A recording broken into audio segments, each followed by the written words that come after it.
সবাইকে ওয়েলকাম করছি ডি বক্সে, যেটা আপনারা দেখতে পাচ্ছেন চ্যানেলে প্রত্যেক দিন, এবং সেই সাথে ওয়ার্ল্ড কাপের প্রত্যেকটা ম্যাচ দেখছেন ওটিটি প্ল্যাটফর্ম আই স্ক্রিনে, এবং বাংলা ধারাভাষ্য শুনছেন রেডিও ভূমি 92.8 FM এ।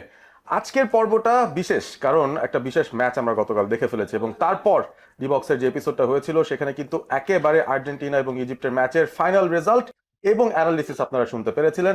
তবে আজকে সেটা নিয়ে কাটাছেড়া হবে আরো বেশি, এবং সেই সাথে সামনের যে কোয়ার্টার ফাইনাল ম্যাচগুলো আছে সেগুলো নিয়ে হবে অনেক অনেক আলোচনা।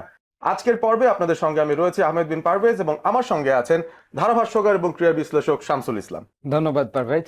ওয়েল, আর্জেন্টিনার জার্সি পরেছেন, নিশ্চয়ই সেই ম্যাচটা নিয়ে কিছু বলতেই চান। শুরুতেই আপনার কাছে আমার যে প্রশ্ন, 2-0 গোলে পিছিয়ে থাকা একটা দল, যারা এর আগে বিশ্বকাপে কোনো দিন 2-0 গোলে পিছিয়ে থেকে জিততে পারেনি, তারা জিতে গেল, এইভাবে জিতে গেল, ব্যাপারটাকে কিভাবে নিচ্ছেন?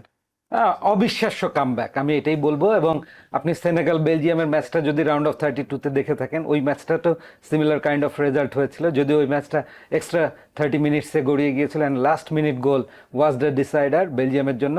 সিমিলার ফ্যাশনে আর্জেন্টিনা এই ম্যাচটা জিতলো, এবং 2-0 একটা দল পিছিয়ে থাকার পর 78 মিনিট পর্যন্ত 2-0 লিড ছিল মিশরের, সেই ম্যাচটা তারা ডিফেন্ড করতে পারেনি। তাদের জন্য কতটা শকিং একবার ভাবুন, ওই জায়গায় নিজেকে বসিয়ে।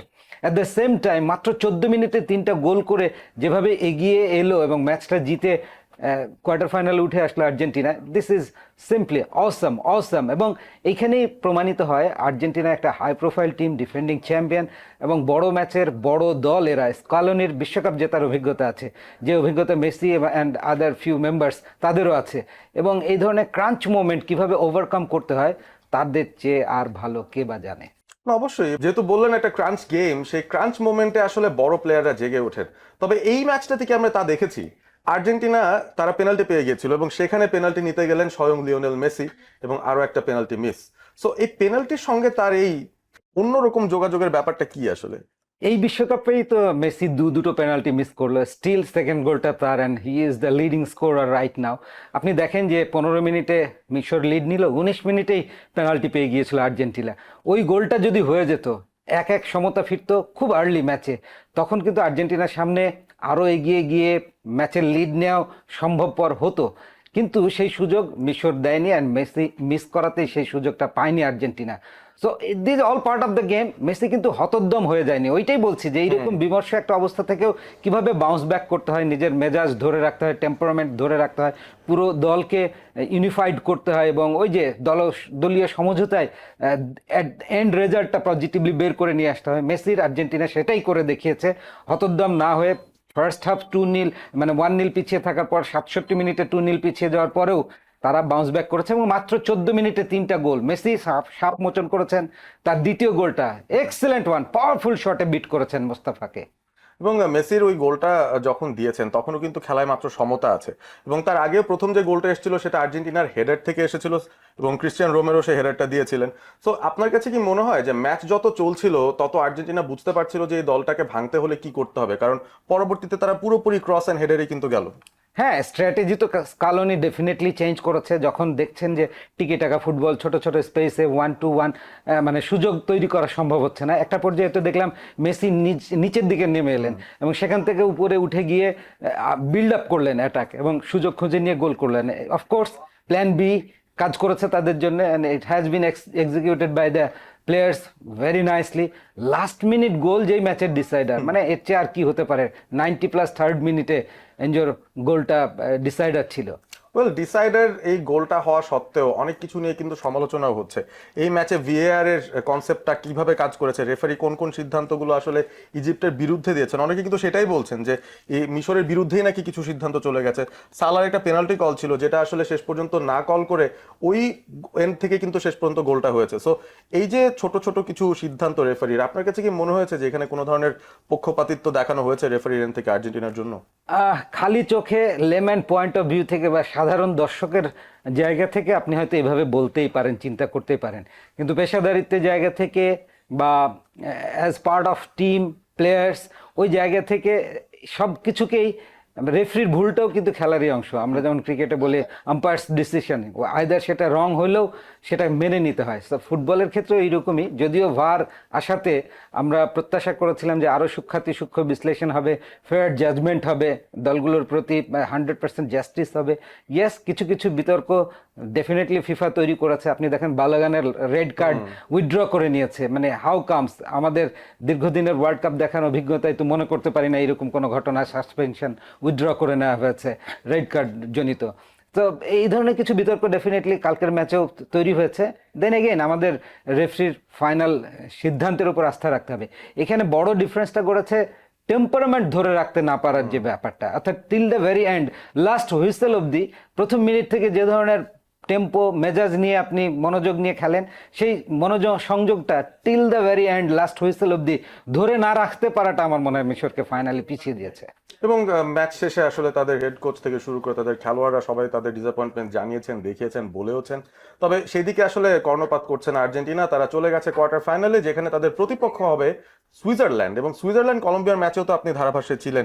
ওই ম্যাচটা আসলে এই আর্জেন্টিনা এবং মিশরের পরে কেমন লেগেছে সব মিলে? ওইরকম একটা হাই ভোল্টেজ ম্যাচ দেখার পর ওই মধ্যরাতে গিয়ে ওইরকম একটা মেরে ম্যাচ সত্যি মানে খুব একটা উপভোগ্য ছিল না। এবং দু দলের স্ট্র্যাটেজি ছিল ডিফেন্স সামলাও, সুযোগ পেলে গোল করো, নইলে এই খেলাটা 90+30, দেন টাই ব্রেকার গেলে যাক, সেখানে গিয়ে ভাগ্য পরীক্ষায় যারা উত্তীর্ণ হয়। তো ফাইনালি এই ম্যাচটার ভাগ্যে তাই হয়েছে। এবং আমি আমার সতীর্থরা জানে, প্রথমার্ধ শেষে দ্বিতীয়ার্ধের গোড়ার দিকে আমি আমার স্পেলে বলে এসেছিলাম যে this match will turn into tie breaker, and finally it happens. সেখানে গিয়ে ভাগ্য পরীক্ষায় সুইজারল্যান্ড 4-3 জিতে গেল। এখন আর্জেন্টাইন সমর্থকদের একটাই জিজ্ঞাসা থাকবে, নিশ্চয়ই দর্শকরাও এই ব্যাপারটা জানতে চান, যে আর্জেন্টিনা কেমন করতে পারে এই সুইজারল্যান্ডের বিরুদ্ধে, নাকি কলম্বিয়া তাদের জন্য আরো বেশি কঠিন প্রতিপক্ষ হতো? Definitely Colombia on paper, on ground relatively better side than Switzerland. স্টিল আমি বিশ্বাস করি যে সুইজারল্যান্ডও একই ধরনের চাপ বা বেগ, কষ্ট, কাঠিন্য করে তুলবে আর্জেন্টিনা দলের জন্য কোয়ার্টার ফাইনাল স্টেজের ওই হার্ডেলটা পেরোতে। তারপরও আমি বলবো যে দেখেন, আর্জেন্টিনা কিন্তু এখনো আনবিটেন আছে। ইয়েস, শেষ দুটো ম্যাচ তারা বেশ শক্ত লড়াই সামলে নিয়ে শেষ মুহূর্তে জিতে বেরিয়ে এসছে। কিন্তু একটা চ্যাম্পিয়ন টিম এভাবেই কিন্তু জিতে আসে। আপনি দেখবেন না যে সবসময় কম্প্রিহেন্সিভলি ডমিনেট করে খেলবে। বিশ্বকাপের মঞ্চে যারা এসছে কেউ কারো চেয়ে খুব বেশি পিছিয়ে নেই, জাস্ট মানে স্লাইস ডিফারেন্স। তো ওই জায়গা থেকে আমি বলতে পারি it will B a tough match for Argentina.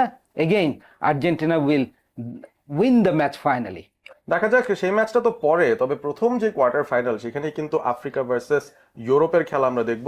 সব মিলিয়ে আমরা দেখলাম যে 6টা ইউরোপের টিম তারা উঠে এসছে এই কোয়ার্টার ফাইনালে, যেখানে 8টা দলের মধ্যে 6টা ইউরোপের, একটা আফ্রিকা এবং একটা আর্জেন্টিনা। সুতরাং লাতিন এবং আফ্রিকার জোন থেকে মাত্র কিন্তু একটা করে টিম রিপ্রেজেন্ট করছে। ফ্রান্স ভার্সেস মরক্কো, এই ম্যাচটা নিয়ে একটু কথা বলে আমাদের আজকের শোটা শেষ করতে চাই। এই ফ্রান্সকে ঠেকাবে কে?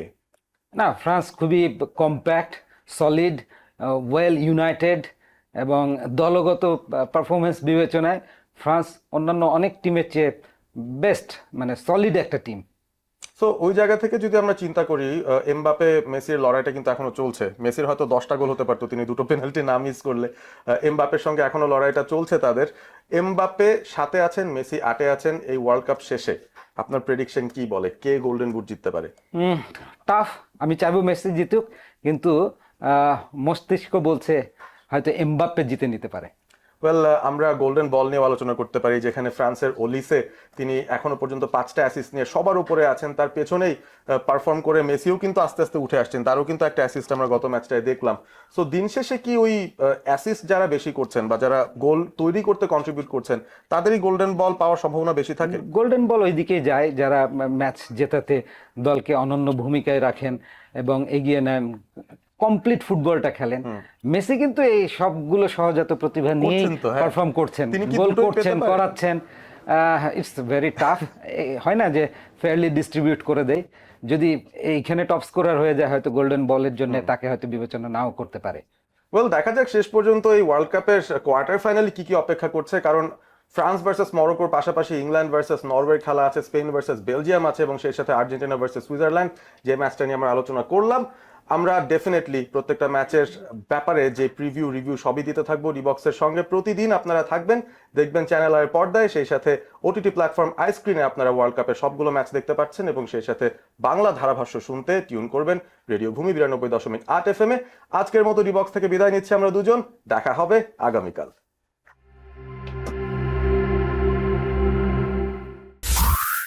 রেডিও ভূমি 92.8 FM।